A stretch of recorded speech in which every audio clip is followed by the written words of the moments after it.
Bro, we just want to talk. You want to talk? Well, go ahead. Go ahead. We're not immigration. They can't hear you because they're still shooting at you. Haitians in a ass room with guns. The most feared and notorious drug kingpin who revolutionized the culture for Haitians living in America was Ali Zoe Adam. As the founder of Zoe Pound, he dominated Miami in the 90s and 2000s, leaving an indelible mark on the city's streets and its Haitian community. This wasn't just a gang, it was a movement. They called themselves Zoe Pound, and their story is one of resilience, danger, and drama that you won't believe is real. How did a kid from Haiti rise to become one of the most feared names in Miami? And what made Zoe Pound a name that still echoes through the streets today? Stick around because this is the story of power, pride, and the price you pay to rule the streets. Ready to dive into one of the wildest tales you've never heard? Let's go. Our story begins in Haiti, a country with the rich history and culture that's as vibrant as its people. Haiti is famous for being the first independent black nation in the Western Hemisphere, breaking free from French colonial rule in 1804. But while the Haitian Revolution is a story of incredible bravery, the years that followed were marked by hardship. For decades, Haiti faced political unrest, economic challenges, and natural disasters that devastated the nation. By the 1960s, the situation had become unbearable for many families. Imagine trying to build a life when opportunities are scarce and survival feels like a daily battle. For a lot of Haitians, the dream of a better future was just across the water in America, but that dream came with a price. Families left everything they knew behind, their homes, their extended families, their culture, just for a chance at a new start. The journey wasn't easy. Some traveled by plane if they were lucky, but many risked their lives on overcrowded boats, braving dangerous waters to reach Florida. Some didn't survive the trip. Those who did often arrived with little more than hope and determination. And when they got to Miami, it wasn't exactly the warm welcome they were hoping for. The neighborhoods where many Haitian immigrants settled, like Little Haiti and Carol City, were affordable but tough. Families moved into crowded apartments, parents struggled to find jobs, and kids faced discrimination at school. Picture this: you're a kid excited to start a new life in America, but you walk into school and immediately get teased for your accent, your clothes, or just for being different. That's what a lot of Haitian teens experienced in Miami. They were outsiders and they had to learn fast how to stand up for themselves. But if there's one thing you should know about Haitians, it's that they don't back down. They're proud, resilient, and fiercely loyal to their own. When the going got tough, they came together to protect each other. And that's where the seeds of something bigger, something much bigger, were planted. Haitians in Miami weren't just fighting bullies at school, they were battling stereotypes and systemic neglect. At the time, the larger American society didn't understand or appreciate Haitian culture. People lumped all Caribbean immigrants together, not recognizing Haiti's unique language, traditions, and history.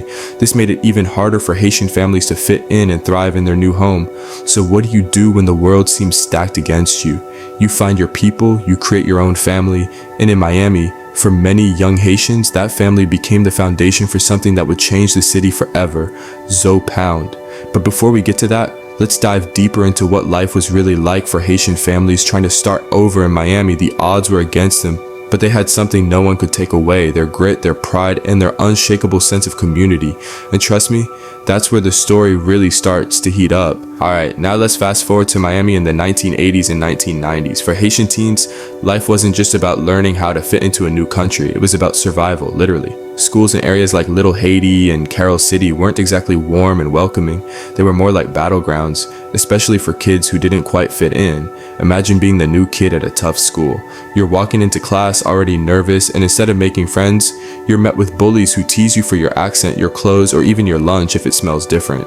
That's exactly what Haitian teens faced every day. And it wasn't just harmless teasing, sometimes it got physical. It was clear that no one was going to protect them but themselves. But here's where things get interesting. If you've ever been bullied, you know there's a point where you say enough is enough. And that's exactly what these Haitian teens did. They decided to stand up for themselves and form their own groups for protection. In Little Haiti, a guy named Jimmy Casimir, also known as Mac Azou, stepped up as a leader. He wasn't the biggest or the loudest, but he had a fearless attitude that made people respect him. Mac Azou formed the Sable Boys, a crew dedicated to sticking together and standing up to the bullies, specifically the Sap Boys, who had been terrorizing Haitian kids at Edison High. What started as a small group of friends quickly grew into something much larger. Within weeks, dozens of Haitian teens joined the Sable Boys, ready to defend their community. It wasn't just about fighting back, it was about reclaiming their dignity. Meanwhile, over in Carol City, another leader was rising. His name Ali Adam, but you might know him better as Zoe. At Carroll City High, Haitian kids faced the same challenges as their peers in Little Haiti, and Ali saw an opportunity to do something about it. He formed a group called the Carroll City Haitians, or CCH for short, like the Sable Boys. CCH started as was a small, tight-knit crew, but quickly became a force to be reckoned with. Now here's the cool part. These groups weren't just, about survival, they were about pride. Members of the Sable Boys and CCH started carrying themselves differently. They walked with confidence, knowing they had each other's backs. And it wasn't just about fighting bullies, it was about showing the world that Haitian kids weren't pushovers. They had something to prove, and they weren't afraid to prove it. Think of it like a schoolyard version of the Avengers. You had Macazoo, the fearless leader, rallying his team in Little Haiti, and Ali, the strategic thinker, holding it down in Carroll City. These crews weren't just defending their neighborhoods, they were making a statement. Mess with one of us and you mess with all of us. But here's the thing, when you build something this powerful, it doesn't just stop at the schoolyard. The Sable Boys and CCH were growing fast, and their influence was spreading. Eventually, the leaders of both groups realized they had a lot more in common than they thought, and when they teamed up, let's just say, Miami would never be the same. So what happens when two groups with big ambitions join forces? They form something bigger, stronger, and way more dangerous. That's where Zoe Pound comes in. But trust me, their story is just getting started. From protecting their communities to building an empire, this is where things go from high school drama to full-blown Miami legend. So here's where things take a dramatic turn. What started as small groups of kids protecting each other in school was about to evolve into something much bigger. The Sable Boys in Little Haiti and the Carroll City Haitians, or CCH, had grown far beyond their original purpose. They weren't just about standing up to bullies anymore. They were making moves, building influence, and realizing their potential as more than just schoolyard crews. As these groups grew, so did their ambitions. The leaders of both groups, Macazoo and Ali Adam, saw an opportunity to create something that would unite Haitian youth across Miami. The idea wasn't just about protection anymore, it was about power, respect, and building a legacy. So they joined forces, and just like that, Zoe Pound was born. Now, if you're wondering why the name Zoe Pound, let me break it down. Zoe is a Haitian Creole word that means bone, symbolizing toughness and strength. In other words, the group saw themselves as unbreakable, like a bone. The pound part added a little punch, a reminder that this was a force to be reckoned with. Together, the name represented their resilience, pride, and willingness to stand up against anyone who challenged them. But Zoe Pound wasn't just another gang, they were a movement. They embraced their Haitian heritage, using it as both a shield and a weapon. They didn't wear colors like other gangs, no red, no blue. Instead, they represented the Haitian flag, a bold statement of their identity, and they weren't about flashy tattoos or obvious symbols either. Zoe Pound members blended in, making it nearly impossible for law enforcement to tell who was in the gang and who wasn't. Talk about strategy. At first, Zoe Pound stuck to their original mission, protecting Haitian communities in Miami. But as their reputation grew, so did their influence. They started branching out, making money through hustles that weren't exactly legal. Small-time robberies turned into bigger schemes, and before long, they were running operations that reached far beyond Miami. This wasn't just a gang, it was becoming a full-fledged organization. And let's be clear, this wasn't just about money. For Zoe Pound, it was about respect. Haitians in Miami had long been treated as outsiders, and Zoe Pound wanted to change that. They weren't just demanding respect from other gangs, they were earning it, and in the process, they were becoming legends in their own right. Imagine walking into a Zoe Pound meeting back in the day. You've got Mac Azo, the enforcer, making sure everyone stays in line, and Ali Adam, the strategist, laying out the big picture plans. It's like a real-life game of chess, except the stakes are sky high and the pieces are, well, you don't want to be one of the pawns. But here's the thing, when you start climbing the ladder of power, people start noticing, and not always in a good way. Zoe Pound's rise was meteoric, but with great power comes great enemies. Law enforcement, rival gangs, and even the music industry were all about to collide with Zoe Pound. And trust me, things were about to get very, very messy. So what happens when a group built on pride and resilience decides to take over an entire city? Zoe Pound wasn't just fighting for survival anymore, they were building an empire. But as their power grew, so did the risks. From smuggling operations to battles with law enforcement, Zoe Pound was about to take Miami and themselves to the next level. Now here's where Zoe Pound leveled up, big time. What started as a neighborhood gang protecting Haitian kids turned into one of Miami's most notorious criminal empires, and the key to their rise? A business so risky yet so profitable, it put them on the map for all the wrong reasons: drug trafficking. By the late 1990s, Zoe Pound had already built a reputation reputation as a force to be reckoned with on the streets of Miami. But street hustles only get you so far. Ali Adam, the brains behind the operation, realized that if they wanted to go big, they needed to tap into something larger, something international. And with their Haitian connections, the path became clear, smuggling cocaine from Haiti to Miami. Let's break it down. Haiti, as a small island nation, had become a critical transit point for drugs coming from South America. Smugglers would use Haiti's ports to move large shipments of cocaine before sneaking them into the United States. And who better to capitalize on this pipeline than Zoe Pound? They had the connections, the street smarts, and most importantly, the muscle to make it happen. Between 1998 and 2005, Zoe Pound reportedly smuggled over 1,000 kilos of cocaine into Miami. That's not just a few bricks, that's enough to fill an entire storage unit. And they didn't stop there. Once the drugs hit Miami, they distributed them through a network of dealers, keeping the operation tight and the profits massive. At one point, Zoe Pound was pulling in $1.5 million a week. Let that sink in.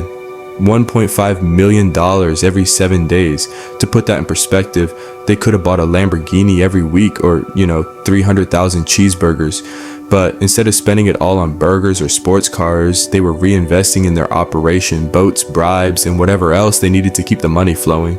And here's the wild part. Zoe Pound wasn't like other gangs that often got sloppy. They ran their smuggling business like a Fortune 500 company. Ali Adam kept a close eye on everything. He made sure his team knew who to trust, who to avoid, and how to move without drawing attention. They even had a system to keep an eye on their associates' lifestyles, ensuring no one was flashing too much cash and attracting unnecessary heat. But of course, when you're making millions in illegal money, it's only a matter of time before someone takes notice. And that someone, the authorities, Miami law enforcement, and federal agencies began paying very close attention to Zoe Pound, monitoring their every move. But the gang was good, too good. They operated under the radar for years, making it nearly impossible for cops to pin anything on them. Their smuggling methods were incredibly sophisticated. They used speedboats, fishing vessels, and even commercial flights to move their product. They knew how to time their shipments perfectly, often bribing customs officials to let their cargo through. And when they couldn't bribe someone, let's just say Zoe Pound wasn't afraid to use other methods to get what they wanted. But with success comes enemies. It wasn't just law enforcement watching Zoe Pound. Rival gangs and cartels started seeing them as competition. The streets of Miami became a dangerous place, with shootouts, betrayals, and turf wars becoming more common. Zoe Pound wasn't just fighting for control of their smuggling operation, they were fighting to survive. And this is where things really start to heat up. Zoe Pound wasn't just a gang anymore, they were an empire. But when you're sitting on top of an empire, the fall can be just as spectacular as the rise. From beef with rival gangs to high-profile drama with some of the biggest names in hip-hop, Zoe Pound's story was about to take a turn, and not necessarily for the better. So how does a group that's pulling in millions a week go from ruling the streets to being dismantled by the law? And how did their empire intersect with the world of music, money, and fame? Stick around, because things are about to get even crazier. As Zoe Pound's empire grew, so did the spotlight on their activities. You don't move millions of dollars worth of cocaine without catching the attention of law enforcement. And by the early 2000s, the authorities were laser focused on taking Zoe Pound down. This is the part of the story where the stakes get even higher, the drama gets messier, and the consequences start catching up. Let's rewind a bit. While Zoe Pound operated under the radar for years, their success eventually became too big to hide. Between their smuggling operations, their growing influence in the music industry, and their reputation for violence, they were attracting attention from every direction. Local Miami police, federal agencies, and even international law enforcement were all watching them like hawks. But here's the thing, Zoe Pound wasn't an easy target. They were incredibly strategic. Members avoided flashy behavior, blended into their communities, and rarely left evidence behind. They didn't leave trails for law enforcement to follow, which made it nearly impossible to pin anything on them. For years, the authorities were left chasing shadows, always a step behind. Still, law enforcement wasn't about to give up. The turning point came in the early 2000s when they started connecting Zoe Pound to a series of high-profile crimes. Drug seizures, shootings, and even murders were all linked back to the gang. The more they dug, the more they realized just how deep Zoe Pound's operations ran. And they weren't just running the streets, they were controlling entire smuggling routes, influencing local businesses, and even making waves in the hip-hop industry. In 2004, the authorities finally made their move. Ali Adam, the mastermind behind Zoe Pound's rise, was arrested and charged with multiple crimes, including drug trafficking and racketeering. But that wasn't all. Ali was also accused of being involved in 24 murders connected to the gang's operations. Let me say that again. 24 murders, that's not just a rap sheet, that's an entire criminal saga. Of course, Ali denied the charges. He claimed he wasn't involved in the violent side of Zoe Pound's activities, but the evidence against him was mounting, and some of it came from his own associates. In a move straight out of a crime drama, a few members of Zoe Pound decided to cooperate with law enforcement, offering testimony in exchange for lighter sentences. It was the ultimate betrayal. These testimonies gave law enforcement the break they needed. Suddenly, the veil of secrecy that had protected Zoe Pound for so long was lifted. Prosecutors pieced together a case that painted Ali as the kingpin of a vast criminal empire, and the courts weren't about to let him walk away. In 2005, Ali Adam was convicted and sentenced to 30 years in prison for racketeering. That's 3 decades behind bars, a life-changing sentence. For someone who had built an empire from the ground up, it was the ultimate fall from grace, and Ali wasn't the only one. Dozens of Zoe Pound members were arrested and charged in the years that followed, dismantling much of the gang's leadership. But here's the thing, this wasn't just a blow to Zoe Pound, it sent shockwaves through Miami. For years, Zoe Pound had been a symbol of Haitian pride and resilience, despite their criminal activities. Their downfall left a void in the community, and it raised questions about how systemic neglect and discrimination had fueled their rise in the first place. Still, even with their leadership behind bars, Zoe Pound wasn't completely gone. The gang's influence lingered in Miami, and younger members stepped up to fill the gaps. But without Ali's strategic mind and Macca's zoo enforcement, Zoe Pound was never quite the same. They had gone from untouchable to vulnerable, and their empire was slowly crumbling. So what happens when a gang loses its leaders but its legacy refuses to die? Zoe Pound's story didn't end with Ali's arrest. It evolved. From their connection to the music industry to the myths that continue to surround them, the impact of Zoe Pound lives on. But as we'll see in the next chapter, their influence wasn't just about crime, it was about culture, identity, and the blurred lines between power and survival. Alright, now it's time for the part of the story that sounds like all it was ripped straight out of a hip-hop soap opera. Zoe Pound wasn't just running the streets, they were rubbing elbows and sometimes throwing punches with some of the biggest names in the music industry. And at the center of it all, Ali Adam. Let's talk about one of the wildest chapters in their saga, Ali versus Lil Wayne. So here's how it all started. Back in the early 2000s, Lil Wayne was one of the hottest rappers in the game. His label, Cash Money Records, was on fire, and Wayne himself was making waves across the industry. But even the biggest stars couldn't avoid crossing paths with Zoe Pound. One day, Lil Wayne made what might have been the worst business decision of his career. He got involved with Ali Adam. According to the story, Wayne gave Ali $230,000 for some kind of business deal. Now, I'm no expert, but when you're dealing with someone like Ali, you better make sure the deal works out or things might get complicated, and boy did they ever. When the money didn't come back quick enough, Ali wasn't exactly patient. Now, you'd think maybe Ali would send a polite reminder email or give Wayne a little nudge, right? Wrong. Ali allegedly took matters into his own hands, literally. The story goes that Ali confronted Lil Wayne, choked him, and snatched his diamond chain right off his neck. I guess Wayne gave you $230,000 that he was trying to flip? Yeah, it was in that form. You know, we was cool with Cash Money. It was like love. Big boy song. We done deal with beat. And just when you think it couldn't get crazier, Ali reportedly went even further. To send a message, Ali allegedly torched Wayne's car, a black Rolls-Royce Phantom. I mean, this is next level drama. Forget diss tracks, this was real life beef, and it wasn't the kind you squash over a handshake. But this wasn't just about Lil Wayne. Zoe Pound's influence in the music industry ran much deeper. They weren't just intimidating rappers, they were working with them too.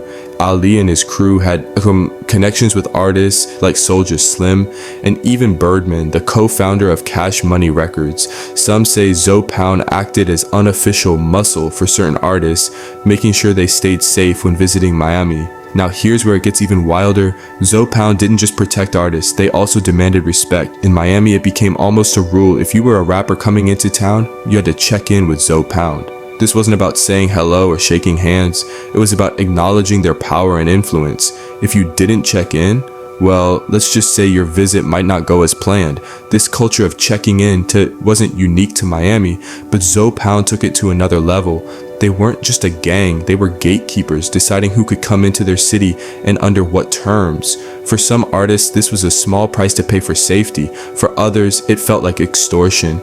Either way, Zoe Pound's reputation made sure everyone played by their rules. Think about it. Zoe Pound was like the final boss in a video game. If you wanted to tour Miami, shoot a music video, or just hang out, you had to get past them first. And for the most part, they kept things running smoothly. artists who played by the rules didn't have any problems, but for those who didn't, let's just say Lil Wayne's experience wasn't exactly unique. One of the most infamous stories involves a high-profile feud between Zoe Pound and Cash Money Records. After Hurricane Katrina devastated New Orleans in 2005, Cash Money moved its operations to Miami.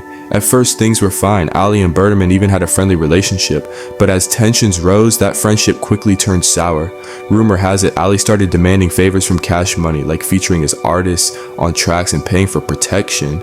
And here's the kicker, Zoe Pound even got a shout out from Lil Wayne in his music, proof that their influence ran deep. Some people say it was a way to squash the beef, others think it was just Wayne being smart and playing it safe. Either way, Zoe Pound's name was now embedded in the hip-hop world.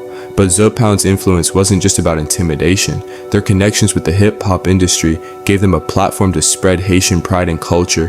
Through their actions, both good and bad, they brought attention to a community that had long been overlooked. Whether you see them as villains or cultural icons, there's no denying their impact. Still, with great power comes great enemies. Zoe Pound's involvement in the music industry brought them even more attention from law enforcement, rival gangs, and people within the industry who wanted to see them fall. And as their empire grew, so did the risks. From feuds with rap legends to battles with the law, Zoe Pound was headed toward a dramatic showdown. So how does a gang that started as a schoolyard crew end up shaping the culture of an entire city? And what happens when their influence finally catches up with them? Stick around, because the story of Zoe Pound is far from over. Alright, now let's talk about one of the most surprising and fascinating parts of Zoe Pound's story, their connections to the world of hip-hop. Because let's be real, when you think of gangs, you don't usually think of music. But Zoe Pound wasn't just any gang. They had a way of weaving themselves into Miami's cultural fabric, and the music industry was no exception. Let's set the scene. In the late 1990s and early 2000s, Miami was starting to make its mark on the hip-hop map. You had artists like Trick Daddy, Trina, and Rick Ross putting the city on the radar, but there wasn't a unified Miami sound dominating the charts yet. That's where Zoe Pound saw an opportunity. They didn't just want to control the streets, they wanted to influence the culture. Zoe Pound's influence in hip-hop started with protection. As Miami became a hotspot for artists and record labels, Zoe Pound positioned themselves as unofficial gatekeepers. If a rapper wanted to film a music video, perform at a show, or even just visit Miami, they had to check in with Zoe Pound. And this wasn't just a courtesy, it was practically a requirement. Zoe Pound's reputation was so strong that no one wanted to risk disrespecting them. Think about it like this, Zoe Pound was like the VIP bouncer for Miami's hip-hop scene. If you were cool with them, you got the golden ticket. If you weren't, well, let's just say your experience in Miami might involve a lot fewer music videos and a lot more issues, but Zoe Pound didn't stop at being the muscle behind the scenes. They wanted to be part of the scene itself. Ali Adam, always the visionary, launched a record label called House of Fire, hoping to put Zoe Pound affiliated artists on the map. It was an ambitious move, but the competition was fierce. Miami wasn't exactly brimming with established talent at the time, and breaking into the industry wasn't easy. So how did Zoe Pound handle the challenge? They leveraged their connections with major artists like Birdman, Lil Wayne, and even Soulja Slim. Some say they used intimidation, others believe it was mutual respect. Either way, these connections helped Zoe Pound get their foot in the door. For a while, it seemed like they were on the verge of making a real impact in the music world. Here's where things get even more interesting. Zoe Pound didn't just stick to Miami, they started influencing hip-hop culture on a larger scale. Ever heard of the TV series BMF? It's a show about the rise of the Black Mafia family, but there's a Haitian villain named Glock, who some believe was inspired by Ali Adam, and Ali himself has commented on it, claiming that his life story was deep. And then Game and Jimmy Henchman and all of them show up deep. And altercations start happening. And then after the award show, Tony Yayo's Bentley gets shot up. Yeah. He really like, Yayo. I always try to be like, what's up, man? Sak passe, man. He just G-Unit, nigga. I be like, what the? Was the blueprint for the character. Coincidence? He doesn't think so.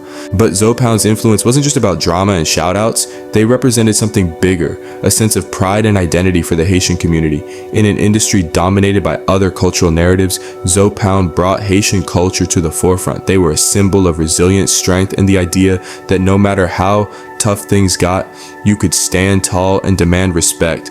Of course, not everyone in the music industry was thrilled about Zoe Pound's presence. Some saw them as a dangerous force, while others viewed them as a necessary ally. And let's not forget, their methods weren't always the most ethical.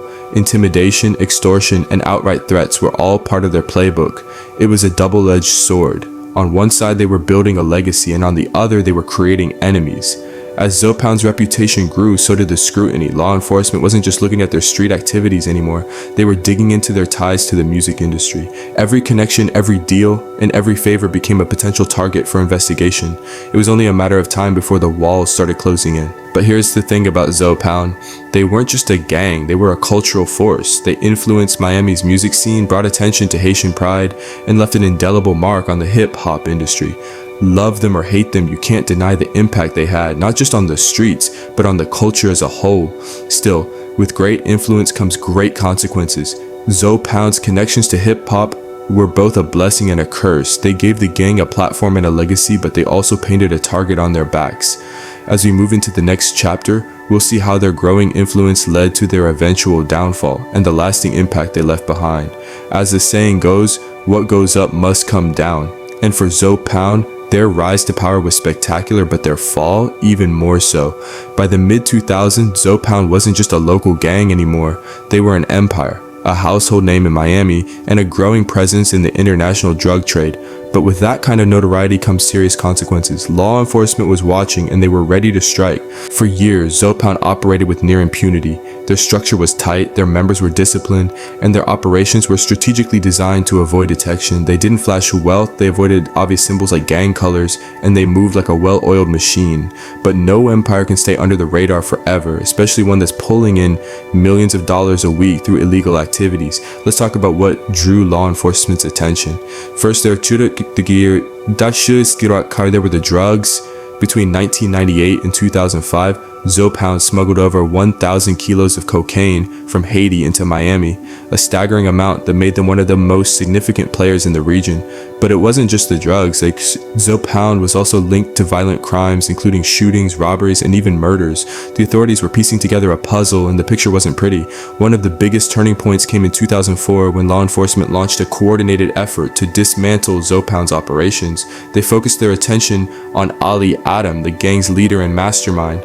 To the police, Ali wasn't just a criminal, he was the kingpin, the architect of an empire that was terrorizing Miami while raking in unimaginable profits. Ali Adam's arrest was headline news. He was charged with multiple crimes, including drug trafficking and racketeering. But what really shocked the public were the murder charges. Ali was accused of being involved in 24 murders connected to Zopound's activities. These weren't random acts of violence. They were calculated moves to protect their territory, enforce their rules, and send a message to anyone who dared to cross them. Ali, of course, denied the allegations. He claimed he wasn't involved in the violent side of Zopound and that his role was more about strategy and leadership. But the evidence told a different story. The authorities had witnesses, wiretaps, and even testimony from former Zopound members who had turned informants. These betrayals were a major blow to the gang and gave law enforcement the leverage they needed to build their case. And let's not forget, Zopound's operations weren't limited to Miami. Their smuggling routes extended from Haiti to South Florida, and their influence reached into other states and even the music industry. This wasn't just a local problem, it was a national and international one. The FBI, DEA, and local law enforcement worked together to take them down, targeting not just Ali, but other high-ranking members of the gang. In 2005, Ali Adam was convicted on racketeering charges and sentenced to 30 years in prison. For someone who had built an empire from nothing, it was a devastating fall from grace, but Ali wasn't the only one. Over the next few years, dozens of Zopound members were arrested and convicted on charges ranging from drug trafficking to murder. The gang's leadership was decimated and their once powerful empire began to crumble. But here's the thing, dismantling Zopound didn't solve the problems that had fueled their rise in the first place. The Haitian community in Miami still faced systemic neglect, poverty, and discrimination.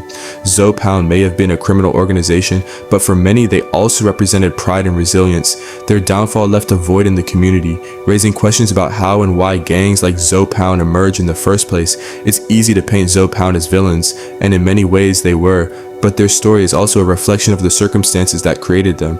They were a product of a broken system, a group of young people who felt overlooked and underestimated. And while their methods were destructive, their impact on Miami's culture and the Haitian community can't be ignored. Still, even with their leadership behind bars, Zopound wasn't completely gone. Younger members tried to keep the gang alive, but without Ali's strategic mind and Makazoo's enforcement skills, it was never the same. Zoe Pound had gone from untouchable to vulnerable, and their influence began to fade. But their story, that's something Miami and the world would never forget. So what happens when a gang falls from power but its legacy refuses to die? Zoe Pound may no longer dominate the streets of Miami, but their name still carries weight. From their cultural impact to their lingering myths, their story isn't just about crime, it's about identity, pride, and the fight for respect. In the next chapter, we'll dive into the lessons we can learn from their rise and fall. Alright, so by now we've seen the meteoric rise and dramatic fall of Zoe Pound. But what happens when the dust settles? What's life like after the empire crumbles? And how does someone like Ali Adam, the mastermind behind it all, rebuild? This is the part of the story that often gets overlooked, but trust me, it's just as fascinating. Let's start with Ali Adam. After being sentenced to 30 years in prison for racketeering, Ali had plenty of time to reflect on his life. Prison, as you can imagine, wasn't easy. Ali went from being the kingpin of a criminal empire to just another inmate, but even behind bars, his reputation followed him. He was still Zoe, the name that commanded respect in the streets and struck fear into his enemies. Prison gave Ali something he hadn't had in years: time to think, time to reflect on the decisions he'd made, the lives he'd impacted, and the legacy he'd left behind. In interviews, Ali has talked about the challenges of growing up Haitian in Miami, the systemic neglect his community faced, and how those struggles shaped him. How does that make you feel as a Haitian? That community, because they're all going to be targeted in some way, somehow, and not accepted. They're getting deported by Dominican Republic. The Spanish are not accepting it. Venezuela, like, we fucking with you. The Mexicans, like, man, we messing with them Haitians. But it's coming from somewhere, but it's as, this is how they target us. It's a long theory that makes somebody say that out of their mouth. While he doesn't deny his involvement in Zoe Pound's rise, he often emphasizes that the gang wasn't born out of greed, it was born out of necessity.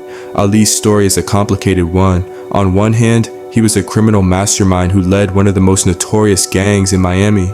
On the other, he was a kid from Haiti who grew up in a world that didn't give him many options. His journey is as much a reflection of his choices as it is a product of the environment he grew up in. While Ali served his time, the Haitian community in Miami continued to evolve. Zoe Pound had left a lasting impact, both positive and negative. On the one hand, their criminal activities had brought unwanted attention to Haitian immigrants, perpetuating stereotypes about violence and crime. On the other hand, Zoe Pound had also been a symbol of Haitian pride and resilience, a group that demanded respect when no one else would give it to them. After Zoe Pound's downfall, the community faced the challenge of reclaiming its identity. Organizations and leaders stepped up to create opportunities for Haitian youth, offering alternatives to the streets. Schools and local programs began focusing more on integrating Haitian culture into Miami's broader identity, celebrating the unique contributions of this vibrant community. After serving a portion of his sentence, Ali began speaking out about his experiences. In interviews and public appearances, he shared stories of Zoe Pound's early days, his leadership, and the lessons he learned along the way. His message is clear: the fast life isn't worth it. He often talks about how the choices he made not only affected him, but also his family, his community, and the people who looked up to him. I get paid $3,000, you know what I'm saying, to run lieutenant, run these 8 bomb mans right here. You know what I'm saying? Let me know he don't be at the spot, you know, I end up doing what he do systematically, you know? Run that gunman, run that bomb man, you know what I'm saying? Make sure you put I got 2 watch out. Ali's reflections aren't just about regret, they're about redemption. He's made it a point to share his story as a cautionary tale, especially for young people who might be tempted by the allure of gang life. His words carry weight because he's lived it. He's experienced the highs of power and money and the lows of isolation and regret. But what about Zoe Pound? Even after its leaders were taken down, the name Zoe Pound didn't just disappear. For some, it became a myth, a story passed down about a gang that once ruled Miami with an iron fist. For others, it was a reminder of the power of unity and the importance of cultural pride. The gang may not have the same influence it once did, but its legacy lives on in Miami's history and in hip-hop. In the music industry, Zoe Pound's story is still referenced by rappers and producers who were impacted by their presence. From shoutouts in songs to characters inspired by them in TV shows like BMF, Zoe Pound remains a part of the cultural conversation. Their story has transcended the streets and become a symbol of both the dangers and the power of resilience. So, what can we learn from all of this? Zoe Pound's story isn't just about crime, it's about identity, survival, and the choices we make in the face of adversity. It's a reminder that every action has consequences, but also that it's never too late to turn things around. After that, we got niggas that's in jail in Haiti. They ain't got nowhere to shit in prison. Dog. Man, they eat Frit. They only eat grits Soap every pop, day. real Night. niggas. You can't check 3 meals. You know what I'm saying? Ali Adams' reflections show us that even in the darkest circumstances, there's room for growth, understanding, and redemption. For the Haitian community in Miami, Zopound's rise and fall was a pivotal chapter. It highlighted the challenges they faced and the strength they had to overcome them. While Zopound's methods were destructive, their existence forced people to pay attention to a community that had long been ignored. Today, the legacy of Zopound is a complicated one, but it's also a story of growth. The Haitian community in Miami is stronger than ever, contributing to the city's culture, economy, and identity.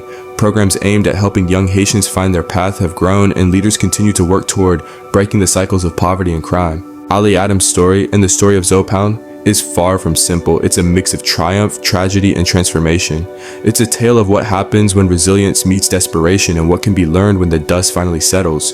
Whether you see them as villains, survivors, or something in between, Zopound's impact is undeniable. So there you have it, the rise, fall, and legacy of Zopound.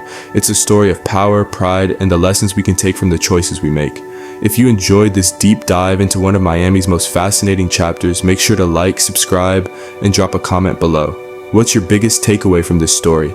Let me know, and until next time, stay curious, stay resilient, and always aim for better.